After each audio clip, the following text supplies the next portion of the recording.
Seorang penulis bernama Mario sukses menerbitkan beberapa novel horor yang laris dengan berbagai pujian dari banyak kritikus untuk cerita-ceritanya yang memiliki akhir yang mengejutkan. Ketenaran yang dimiliki oleh Mario membuatnya menerima banyak sekali surat penggemar setiap hari. Beberapa penulis bahkan mengirimi naskah cerita mereka, berharap Mario akan membantu untuk menerbitkan karya-karya itu. Mario sangat senang membaca naskah-naskah cerita yang ia terima. Terlebih lagi, karena ia dapat mencuri ide-ide segar dari para penulis amatir tersebut. Ketika ia menemukan beberapa cerita menyeramkan yang menarik, ia akan mengambil ide tersebut dan memasukkannya ke dalam salah satu buku yang sedang ia kerjakan, dan tanpa memberi penghargaan kepada sang penulis aslinya.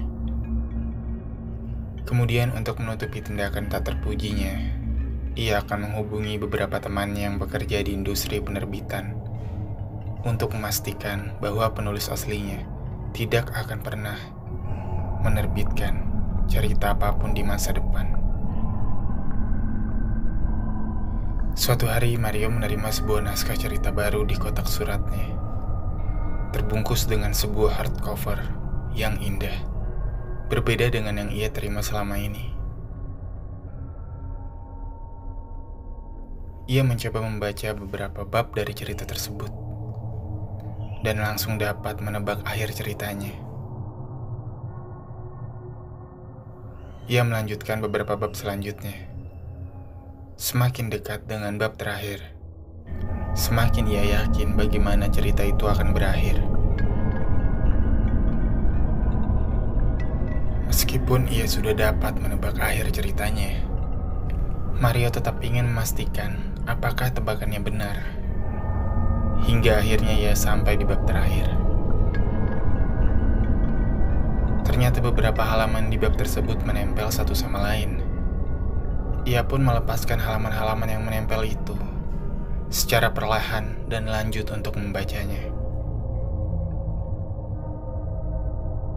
Tinggal beberapa halaman lagi untuk mencapai akhir dari cerita tersebut. Mario yang mulai merasa lelah tetap melanjutkan cerita itu karena penasaran dengan tebakannya.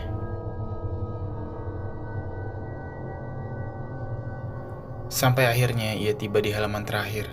Dan ternyata cerita itu memiliki akhir yang mengejutkan, persis seperti tebakan Mario. Sang suami gantung diri tepat ketika istrinya juga melakukan bunuh diri di kamar sebelah. Mario mencatatnya di sebuah buku kecil agar dapat ia gunakan dalam cerita yang akan ia kerjakan selanjutnya. Di bagian bawah halaman terakhir tersebut, tepat setelah kata tamat, ada sebuah catatan yang ditulis tangan oleh penulis yang mengirimkan cerita itu.